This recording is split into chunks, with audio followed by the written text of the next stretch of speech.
ऐसा कीर्तन किया श्री प्रहलाद जी महाराज ने, उस कीर्तन की ध्वनि करंट की तरह सब में फैलने लगी। जो सुनता है वही प्रहलाद जी के साथ नाचने लगता है, कीर्तन करने लगता है। हिरण्यकश्यप अपने सैनिकों को भेज रहा है, जाओ जाकर के इसको मार दो। सैनिक जैसे ही जाते हैं वहां जाकर के उस ध्वनि को सुनते हैं, एक दूसरे का स्पर्श करते हैं, वो भी नाचने लगते हैं, भूल गए कि हम प्रहलाद को मारने आए हैं। अंत में हिरण्यकश्यप गया। हिरण्यकश्यप ने पूरी कीर्तनियाओं को दूर फेंक करके सीधा प्रहलाद को जाकर के धक्का दिया। कहां है तेरा ईश्वर? तुझे भी मारूंगा, तेरे हरि को भी मारूंगा, लेकिन पहले तेरे हरि को मारूंगा, फिर तुझे मारूंगा। बता तेरा भगवान कहां है? खम्बायु यज्ञम शलिलम महिम च, सब जगह है मेरे भगवान। कहां नहीं है पिताजी आप बताओ? सब जगह है, आप में भी है, मुझ में भी है, सर्वत्र विद्यमान है। क्या इस खंबे में है? बोले हाँ मुझे दिख रहे हैं। हिरण्यकश्यप ने अपनी मुष्टिक का प्रहार किया, खंभ का भेदन करके भगवान नृसिंह प्रकट हो गए। बोलो नृसिंह भगवान की जय। कैसे हैं नृसिंह भगवान?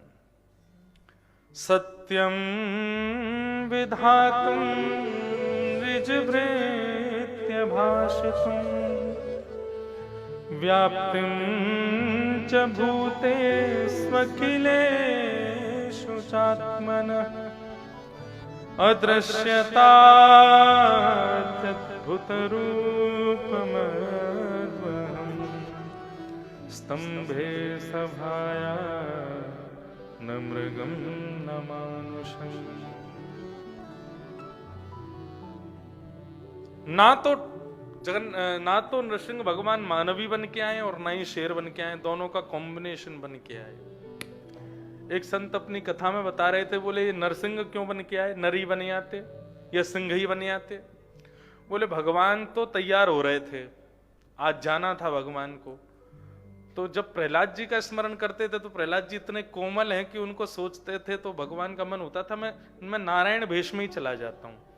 लेकिन जब हिरण्यकश्यप का स्मरण करते थे तो ठाकुर जी का मन होता था इसको सिंह की तरह जाकर के फाड़ दूं, इतना क्रोध आता था हिरण्यकश्यप का स्मरण करके। तो प्रहलाद जी का स्मरण करते थे तो कोमलता आती थी, और हिरण्यकश्यप का स्मरण करते थे तो क्रोध आता था। दोनों भाव निमग्न हो गए, एक हो गए और नृसिंह प्रकट हो गए। नृसिंह भगवान प्रकट हुए। प्रहलाद जी ने भगवान की वो पूरा युद्ध चला, भगवान ने हिरण्यकश्यप का वध किया, सारे वरदान उसके पूरे कर दिए। भगवान का क्रोध शांत नहीं हुआ, सब देवी देवताओं ने आकर के खूब स्तुति गाई। तब ब्रह्मा जी ने कहा भाई इनका क्रोध ऐसे शांत नहीं होगा, जिसके लिए आए हैं वही स्तुति गावे। दूर खड़े थे प्रहलाद जी महाराज। ब्रह्मा जी ने जाके कहा तुम ही जाके इनको मनाओ, अगर इनका क्रोध शांत नहीं हुआ तो प्रलय आ जाएगा। प्रहलाद जी भगवान के थोड़े समीप आकर के खड़े हो गए। भगवान के भुजाओं में रक्त लगा है, और जब हिरण्यकश्यप का पेट विदीर्ण किया तो उसमें से निकलने वाले रक्तों की छींट पूरे मुंह पर आ गई हैं, आंख लाल लाल पड़ गई हैं, और बिल्कुल जैसे शेर घुर्राता है वैसे नृसिंह भगवान बैठ करके रौरव कर रहे हैं। एक बार रौरव करते हैं तो पूरी पृथ्वी डामाडोल हो जाती है। इतने में ही सामने प्रहलाद जी आकर के नीची नजर करके हाथ जोड़ के खड़े, सुकोमल छोटे से प्रहलाद जी। भगवान ने जैसे ही प्रहलाद जी को देखा, देखते ही सारा गुस्सा ठंडा हो गया, और प्रहलाद जी ने भगवान की स्तुति करना प्रारंभ किया। ब्रह्मादय सुरगुणा मुनयोऽथ सिद्धा सत्त्वैकतानमतयो वचसां प्रवाहै नाराधितुं पुरगुणैरधुनापि पिप्रू किं तोष्टुमर्हति समे हरिरुग्रजाते। हे प्रभु, देवताओं जैसी लच्छेदार वाणी नहीं है मेरे पास आपकी स्तुति गाने के लिए।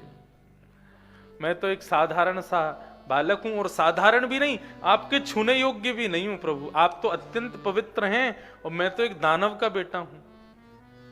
मैं आपकी स्तुति कैसे गाऊं प्रभु। भगवान ने प्रहलाद को अपने हृदय से लगा लिया, गोद में बिठा लिया, अपनी जीभ से चाटने लगे, अपना वरद हस्त से उसके सिर को सहलाने लगे। बहुत ध्यान से सुनिए। प्रहलाद जी महाराज, एक बात बताएं, प्रहलाद जी की भगवान की चर्चा के मध्य की एक गोपनीय बात।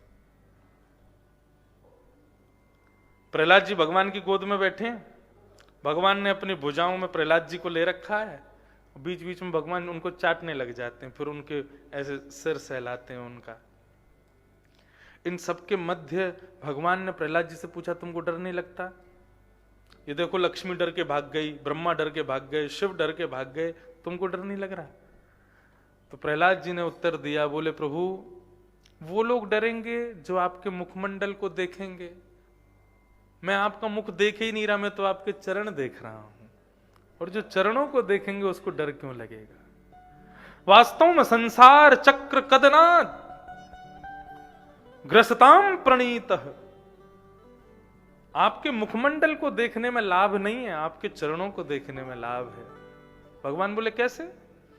बोले जिस प्रकार जब चक्की चलती है ना तो बीच में गेहूं छोड़े जाते हैं, सारे गेहूं पिस जाते हैं, लेकिन आपने कभी देखा हो तो चक्की के बीच में जहां गेहूं डाले जाते हैं वहां एक लकड़ी का एक सहारा होता है जो उस चक्की में लगा रहता है, एक आध गेहूं उसके नीचे फंस जाता है तो वो पिसने से बच जाता है। बोले प्रभु ऐसे ही संसार चक्र है, इसमें सब पिस रहे हैं, लेकिन आपके चरणों की छत्र जिसने अपने ऊपर लगा लिए वो संसार चक्र से पिसने से बच जाता है, इसलिए आपके चरणों का दर्शन करना। दूसरा भाव, प्रहलाद जी की बात सुनकर के भगवान के नेत्र सजल हो गए, लेकिन इस बात ने तो मन जीत लिया प्रहलाद जी की।